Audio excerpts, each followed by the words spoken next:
Glad to have you with me this morning on some good seeds. Pastor Wayne Hathaway here. Nehemiah chapter 13, Malachi 1 and 2, and Acts chapter 4 are my chapters today. Nehemiah chapter 13, an interesting verse that I want us to look into a little bit today. Nehemiah 13, verse 4. Now, before this, Eliashib the priest, having authority over the storerooms of the house of our God, was allied with Tobiah. Tobiah, what an interesting character.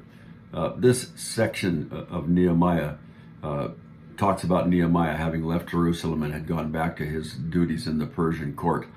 He had been gone from Jerusalem for 10, maybe 12 years.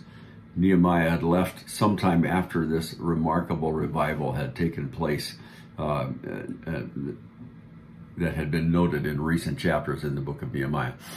But the test of any revival, a real test of a revival, is the test of God's work in our lives. It's a lasting impact.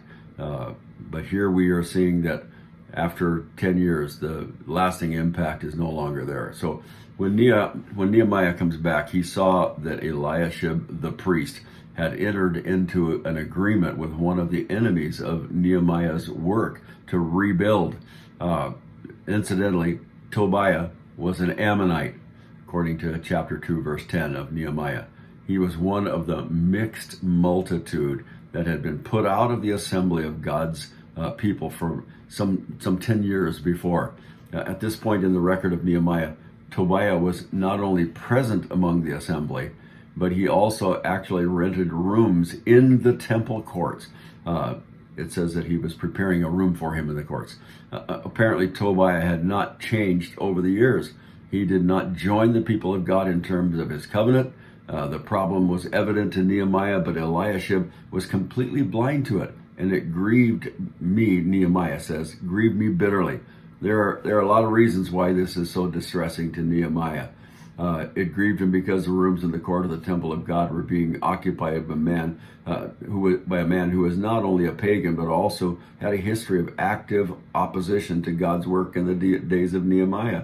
It grieved him because it reflected so badly on Eliashib, a man who was a spiritual leader in Israel, and those are not only him, but those around him.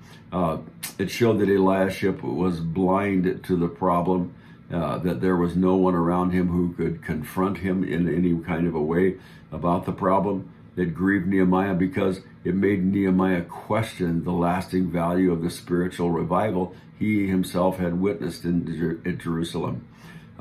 Nehemiah wasn't one to just sit back and grieve, however. He acted. He threw all of Tobiah's household goods out of the rooms he occupied in the temple courts. He ceremonially cleansed the rooms. He put the rooms back to their proper use as storerooms for the sacred things of the temple.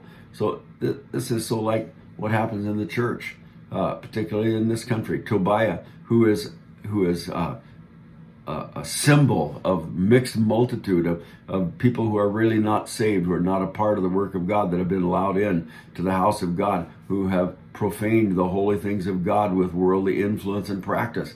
It's such an important lesson. So what were they to do? What did Nehemiah do? He threw Tobiah out. And so what are we to do?